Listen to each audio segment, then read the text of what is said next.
Les paroliers. Les grands paroliers. Ouais.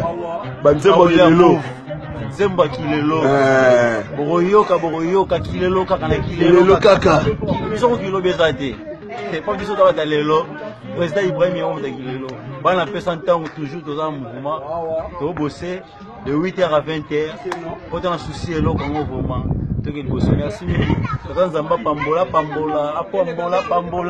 Ouais, ça c'est anti-flamme, yo, ban à Londres, président Ibrahim et Anzambé, anti-flamme, yo, ma Charlotte, génie, Kanga, Kati Loa, de Moukoko, de Jean Clair, alobi ngayo, anti-flamme, yo, Sokolingi, Oswangai, numéro yango, 0, babi plus 243 89 75 57 913. Voilà numéro anti-flamme.